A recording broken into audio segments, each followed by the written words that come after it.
사연을 소개하겠습니다. 우리 부부는 현재 시댁에 얹혀 살고 있습니다.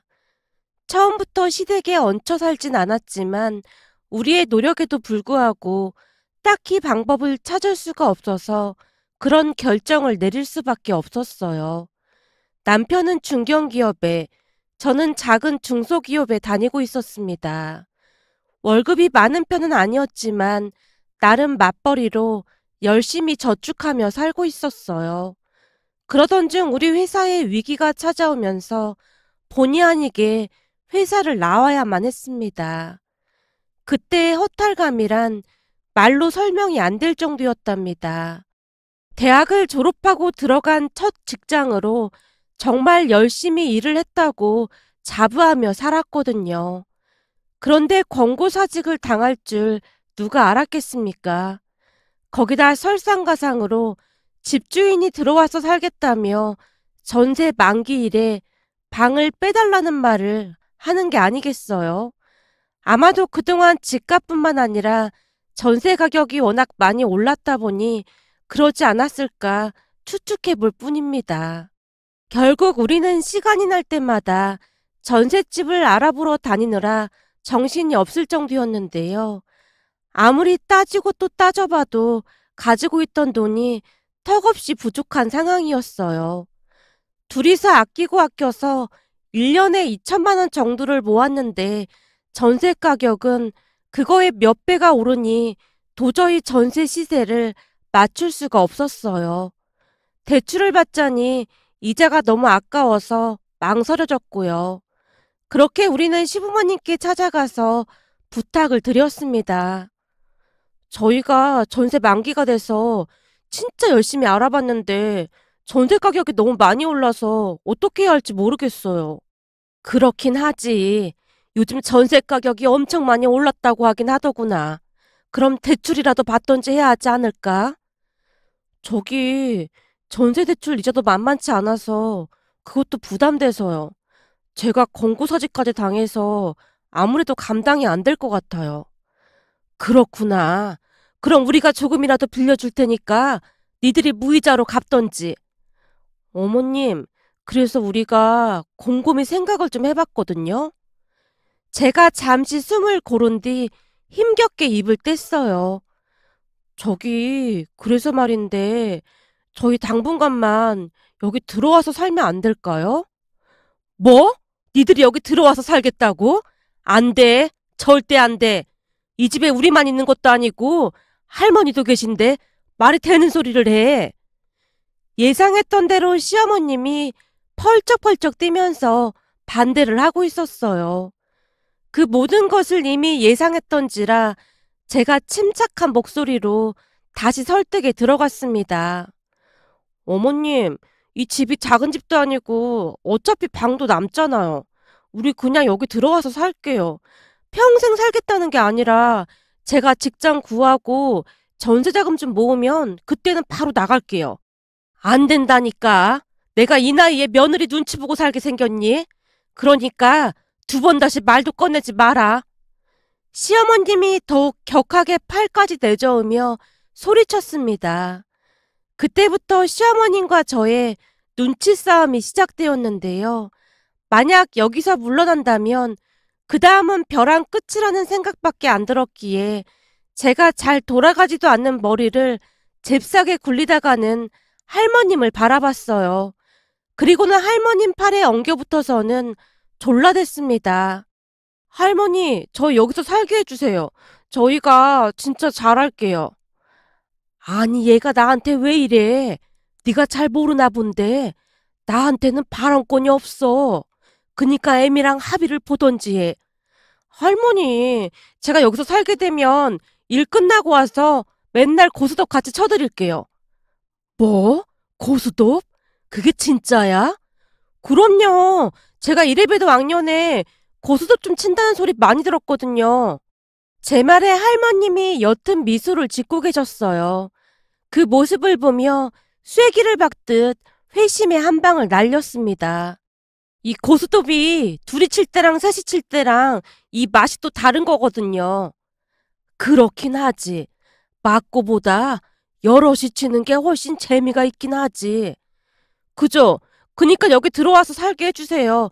저희가 들어오면 가전제품도 다 새 걸로 바꿀 수 있고 좋잖아요. 그렇긴 하네. 애미야, 그냥 들어와서 살라고 하면 안 되겠니? 그래도 둘째 손주 며느리가 까칠하거나 그렇진 않잖니.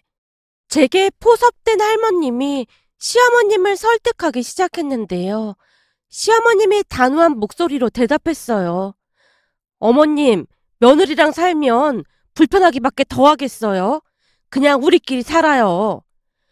난 너랑 같이 살면서 별로 불편하지도 않았는데 넌 불편했나 보구나. 고수톱의 힘이 대단하긴 했던 모양으로 할머님은 이미 제 편이 확실해 보였습니다. 할머님의 물음에 시어머님이 당황한 표정이었거든요. 어머님, 무슨 그런 말씀을 하세요. 어머님도 아시다시피 제가 첫째 때문에 워낙 시달리다 보니 학을 떼서 그렇죠. 순간 시어머님이 형님 이야기를 하다가는 급히 제 눈치를 보는 듯해 보였어요.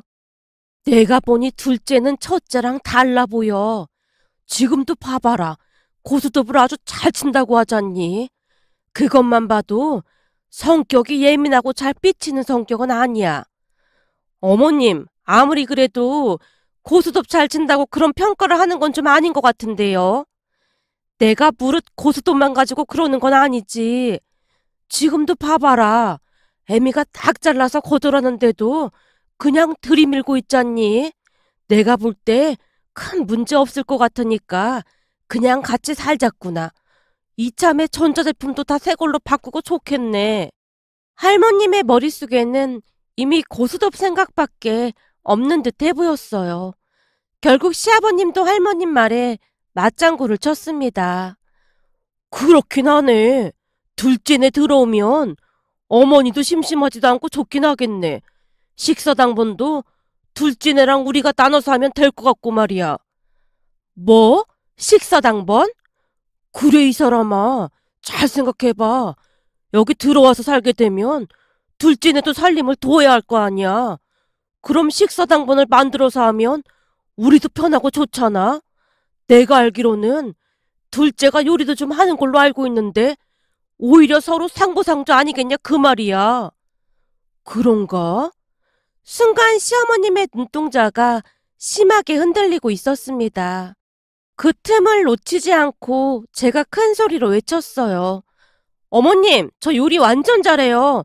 그지 여보, 나 요리 잘하지. 그럼 이 사람이 장모님 닮아서 요리 실력이 엄청나다니까요. 엄마 좋아하는 그 김치말이국수? 그것도 엄청 잘해. 그냥 뚝딱 하면 만들어낸다니까. 에이, 김치말이국수 정도야 그냥 껌이지. 그런 건 요리 축에도 못 낀다니까. 제가 한껏 거드름을 피우고 있었습니다. 그래? 그럼 니들 학가하게 되면 계약서부터 써라. 계약서요? 무슨 계약서요? 그니까 그 뭐냐. 학가하면 음식 만드는 거랑 그런 거 반반씩 하겠다는 그런 계약서 말이야. 가장 중요한 건 학가 뒤에 문제를 일으키지 않겠다는 거야. 그니까 혹시라도 집안에 하목을 깨거나 하면 니들 바로 퇴출이다 그 말이야. 그래도 괜찮겠니? 시어머님이 열심히 설명을 하고 있었는데요. 할머니께서 단호한 어조로 말씀하셨어요. 거기다 고수톱도 꼭 써넣어. 나중에 딴 말 못하게. 당연하죠. 저도 콜입니다. 제가 여유만만한 목소리로 대답을 했습니다. 그 뒤에 우리는 계약서를 쓰고 시댁으로 들어갔습니다. 우리가 이사를 간다고 했을 때 형님이 마치 미친 사람이라도 본 듯 외치기도 했어요. 동서, 진짜 제정신이 아니구나. 요즘 세상에 누가 시부모님을 모시고 살아. 형님, 말을 정정하셔야 할 것 같은데요. 지금 상황에서는 모시고 사는 게 아니라 우리가 얹혀 사는 거라서요. 아무리 그래도 그렇지 할머님까지 계신데 계약서까지 쓰면서 거길 왜 들어간다는 거야? 이사는 가야 하는데 돈이 없어서 어쩔 수가 없어요. 거기다 저 권고사직까지 당해서 지금 더 힘들어졌거든요. 근데 할머님이랑 시부모님 좋은 분들이라 괜찮을 거예요. 동서 원래 시댁 사람들은 상종을 하는 게 아니야. 나중에 땅을 치고 후회하지 말고 그냥 월세로 들어가던지 해. 월세 내기 너무 아깝잖아요. 우리는 진짜 괜찮아요. 서방님이야 괜찮겠지. 동서는 이제 완전 큰일 난 거야. 형님이 저를 가엾다는 듯이 바라보고 있었습니다. 하지만 우리에게는 선택의 여지가 없었기에 얼마 뒤 시댁으로 들어갔습니다. 시댁에서의 생활이 편했다고 하면 거짓말이겠지만 그래도 크게 힘들거나 할 건 없었어요. 시부모님과 우리 부부가 식사 당번을 정해서 음식을 만드는 건 신의 한 수였다고 할 정도로 효율적이었는데요. 시어머님도 많이 만족스러워하는 듯해 보였거든요. 또한 우리가 들어간 뒤로 시댁에서는 더 이상 TV 소리가 들리지 않게 되었어요. 거실 바닥에 담요를 깔고는 온 가족이 모여 앉아서 고스톱을 쳤거든요. 처음에는 고스톱을 잘 못 친다고 하던 시어머님마저도 나중에는 타짜 마냥 패를 돌리기도 했습니다. 자, 밑장 빼기 하다 걸리면 어떻게 되는지 알죠? 당연하지. 만약 그딴 짓 했다가는 손모가지를 그냥 확. 할머님께서 시아버님을 노려보고 계셨는데요. 왜 저를 보세요? 그때 걸린 뒤로 다시는 안 그런다니까요. 아범, 한번 해본 사람이 재범률이 높기 마련인 게야. 그 오명을 씻으려면 한 1년은 더 지나야 하니까 정직하게 하자고. 알겠다니까요. 언젠가 시아버님께서 밑장을 빼다가 걸린 뒤로 할머님께서 눈에 힘까지 주신 채 고스톱을 치는 내내 시아버님 손만 노려보고 계셨거든요. 그 모습에 우리 모두는 웃음을 참아야만 했는데요. 할머님이 실눈까지 뜨고는 내내 시아버님만 응시하는 바람에 시아버님이 어찌나 눈치를 보던지 그 모습에 웃음만 나왔답니다. 그렇게 우리는 계약한 내용들을 성실하게 이행해 나가고 있었어요. 그러던 어느 날 어마어마한 일이 일어났는데요.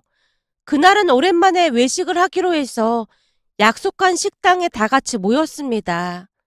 시부모님이 형님을 불편해했기에 자주 모이는 편은 아니었는데요. 형님은 성격이 소심하고 잘 삐치는 성격이었어요. 오죽했으면 제가 결혼하자마자 할머님이 제게 신신당부를 하기도 했습니다.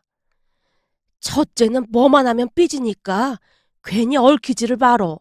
되도록이면 그냥 모른 척하고 살라 그 말이야. 네 시어머니도 몇 번 당한 뒤로 잘 만나지도 않고 있어. 정말요? 삐치면 막 화내는 거예요? 차라리 화를 내면 낫게. 가만히 있다가 집에 가서는 울고불고 난리도 아니야.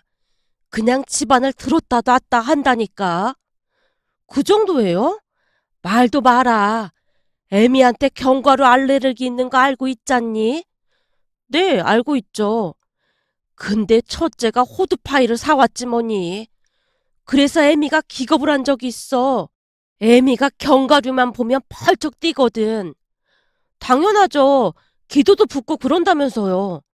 암튼 그 호두파이를 보고 애미도 모르게 펄쩍 뛴 적이 있었는데 그랬다고 애미한테 사과하라고 하고 난리도 아니었다.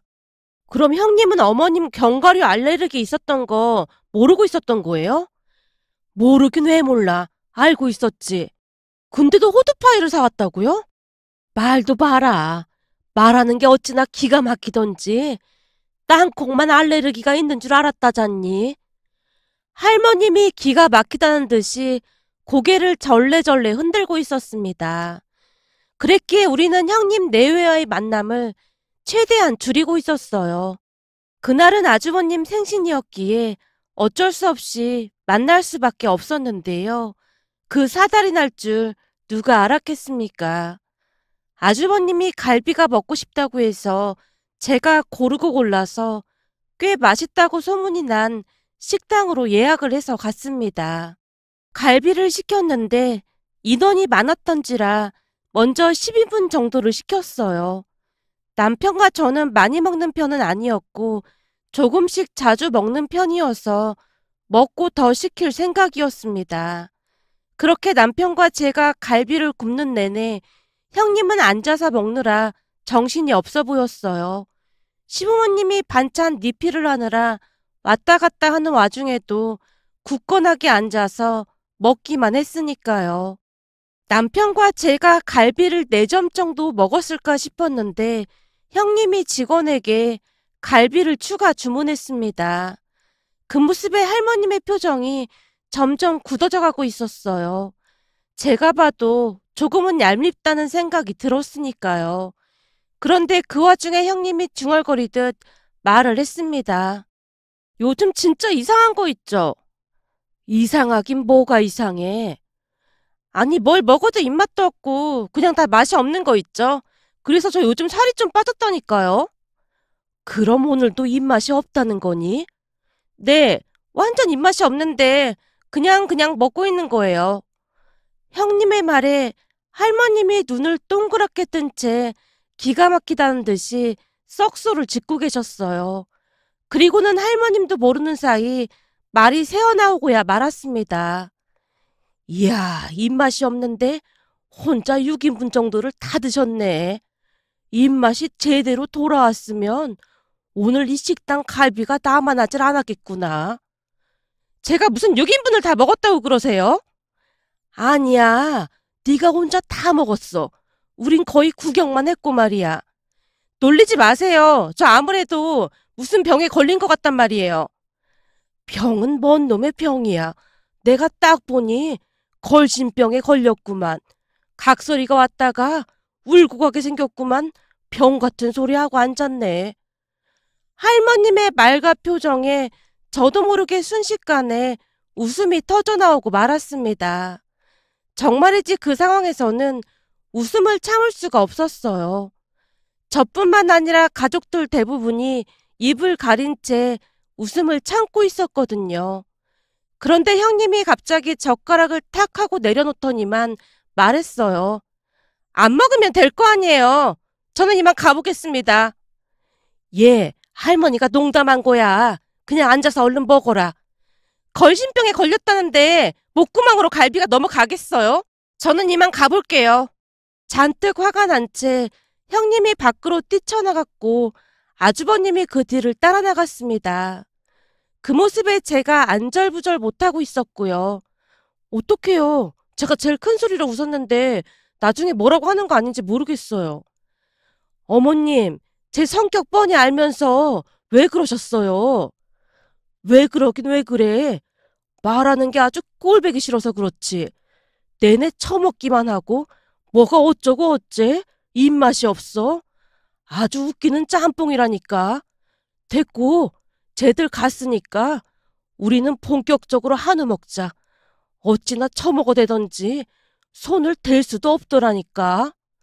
라며 할머님이 한우를 시켜서 다 같이 맛있게 먹었습니다.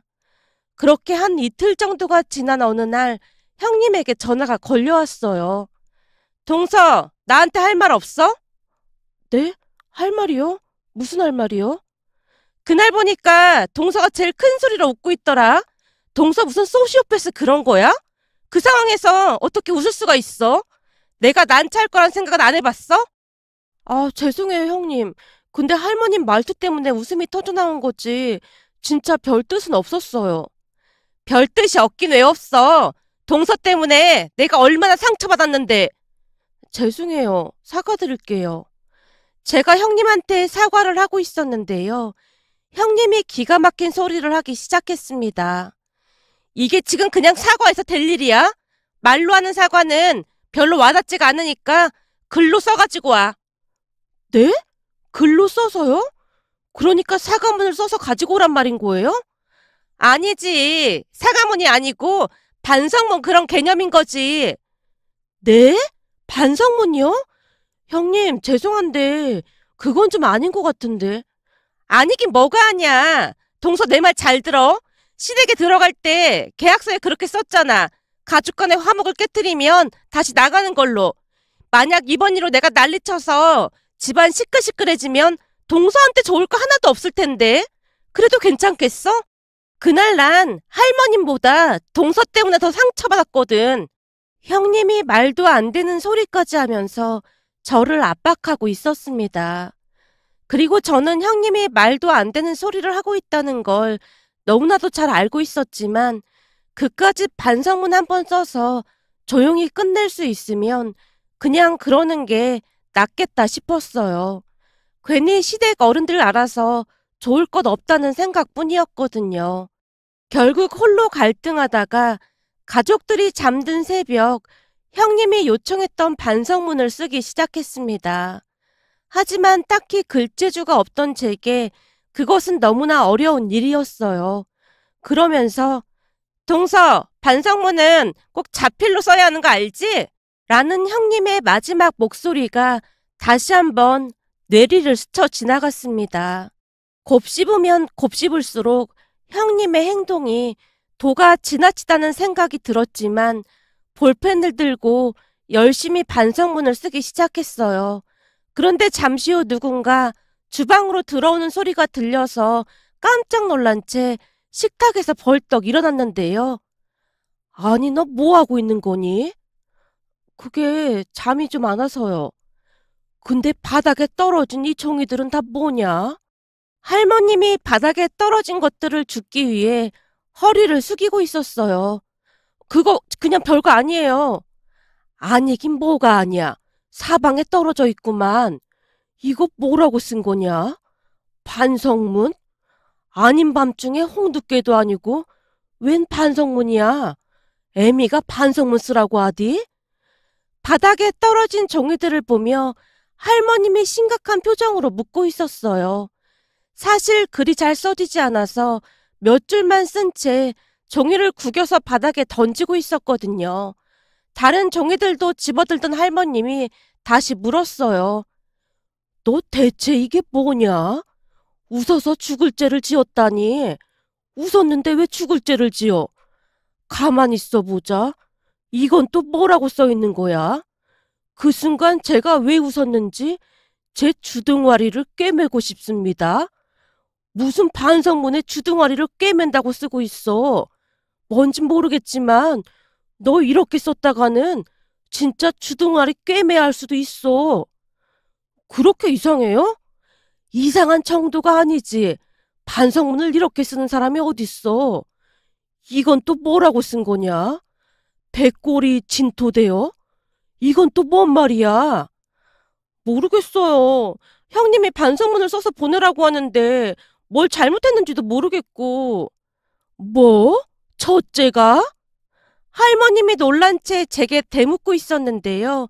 그 순간 어떤 대답을 해야 할지 당혹스럽기만 했습니다. 그러니까 네 말은 첫째가 반성문을 써오라 했다 그 말인 거니? 거짓말할 생각하지 말고 사실대로 말해봐. 할머님의 재촉에 결국 실토를 하고 말았습니다. 정신이 나가도 보통 나간 게 아니구나. 이리 줘봐라. 반성문은 네가 아니라 내가 써야겠네. 네? 할머님이 왜 반성문을 써요? 가장 잘못한 건 나잖니. 근데 괜히 너한테 트집을 찾고 있는 거고 말이야. 그 말과 함께 할머님이 반성문을 쓰기 시작했습니다. 제가 몇 번이나 말렸지만 들은 척도 하지 않았어요. 그렇게 다음날 반성문 사건이 다 알려지게 되었고 시부모님조차 기가 막히다는 표정으로 제게 물었어요. 첫째가 반성문을 쓰라고 한 게 사실이야? 그런 일이 있었으면 우리한테 말을 해야지.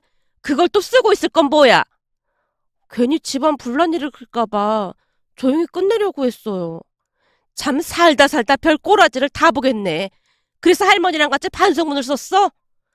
시어머님이 기가 막히다는 듯이 혀를 차고 있었습니다. 결국 그 주 주말에 시부모님이 형님 부부를 집으로 불렀어요. 그리고는 형님을 나무랐는데요. 형님이 막무가내로 저를 지목한 채 불쾌감을 감추지 못하고 있었어요. 집안이 발칵 뒤집어졌기에 제가 선체로 몇 번이나 사과를 했지만 진심이 묻어나지 않는다는 말만을 할 뿐이었습니다. 그 순간 할머님이 형님에게 조용히 말했어요. 내가 며칠 동안 곰곰이 생각해보니 이 모든 사달은 내가 일으킨 게 맞는 것 같아서 진심을 담아 그 반성문을 내가 작성해봤다. 네? 할머니께서요? 그래. 심한 말을 한 건 나니까 내가 수습을 해야 할 거 아니겠니? 그럼 내가 쓴 반성문을 일어나서 읽어보마. 나 김춘심은 나이를 처먹고 말조심을 하지 못하고 주댕이를 나불대서 손주 며느리 기분을 상하게 했습니다. 나이만 뒤지게 처먹고는 나이값을 못한 것 같습니다. 앞으로는 첫째 손주 며느리 비위를 잘 맞출 것을 돌아가신 우리 어머니 아버지 이름 걸고 굳게 다짐하는 바입니다. 할머님이 큰 소리로 반성문을 또박또박 읽고 계셨는데요. 시간이 가면 갈수록 형님의 얼굴에 짙은 그림자가 드리워지는가 싶더니 형님이 벌떡 일어나서는 밖으로 뛰쳐나가 버렸습니다. 그 모습에 할머님이 조용히 외쳤어요. 저건치 기분 나쁘면 어른이 있든 말든 그냥 뛰쳐나가는 게 아주 습관이 됐어. 반성문 같은 소리 하고 자빠졌네. 좋은 게 좋은 거라고 좋게 봐주려고 했더니 아주 못해 처먹었어. 앞으로 저 화상 내 눈에 안 띄게 해라. 할머님이 반성문을 두 손으로 구기더니 휙 던져버리며 시어머니께 단단히 일렀습니다. 그 뒤 형님은 시댁에 발걸음도 하지 못하고 있답니다. 내년쯤 시댁 가족들과 스위스 여행을 다녀올 생각인데요. 할머님이 형님 부부랑은 절대 가지 않겠다고 으름장까지 놓고 계신답니다. 사실 우리 부부는 시댁으로 들어간 걸 신의 한 수라고 말하곤 하는데요. 비록 작은 회사긴 하지만 저도 다시 취직을 하기도 했고 시댁에 생활비를 드리고 있지만 그래도 우리에게는 정말 좋은 조건이 아닐 수 없었거든요. 특히나 여행을 가거나 하면 시부모님이 우리를 데리고 같이 가주셔서 얼마나 감사한지 모르겠습니다. 어느 날은 형님이 제게 연락을 해왔는데요. 동서, 이번에 또 제주도 간 거야? 거기 풀빌라 펜션 완전 좋더라. 네, 제가 고르고 고른 건데 엄청 좋았어요. 내년에는 다 같이 스위스로 여행 가기로 했어요. 뭐? 스위스? 설마 알프스 있는 그 스위스 말하는 거야? 네, 할머님이 스위스 꼭 가보고 싶다고 해서 내년에 다 같이 다녀오기로 했어요. 그럼 경비랑은 어떻게 하는데? 저희가 돈을 좀 보탠다고 했는데 어머님이 그냥 알아서 하신다고 하더라고요. 돈이 꽤 들어갈 텐데 그걸 그냥 알아서 하신다고 했다고? 네, 할머님이 여행할 때 쓰라고 미리 주신 돈도 있고 해서 충분하다고 하시면서 가서 밥이나 몇 번 사라고 하시더라고요. 형님, 우리 학가하길 완전 잘한 것 같아요. 저녁마다 고스톱도 치는데 그것도 엄청 재밌어요. 저도 모르게 신나서 떠들어대고 있었는데요. 심통이 잔뜩 났던 모양인지 형님이 전화를 끊어버렸습니다. 그렇게 며칠 뒤 형님과 아주버님이 시댁에 찾아오기도 했지만 괜히 꼬투리 잡아서 피곤하게 하지 말고 그냥들 가봐. 우리 지금 고스톱 쳐야 해서 바빠. 라며 할머님이 문도 열어주지 않았어요. 남편이 아주버님에게 은근슬쩍 물어봤더니 형님이 후회를 하고 있다고 하더라고요. 하지만 그 후회를 하고 있다는 부분이 금전적인 부분이라는 말에 조금은 씁쓸하기도 했답니다. 평소 시댁 가족들과 조금만 마음을 나눴다면 얼마나 좋았을까 하는 생각을 해봅니다. 오늘의 사연은 여기까지였습니다. 즐겁게 보셨다면 구독, 좋아요 부탁드립니다. 고맙습니다.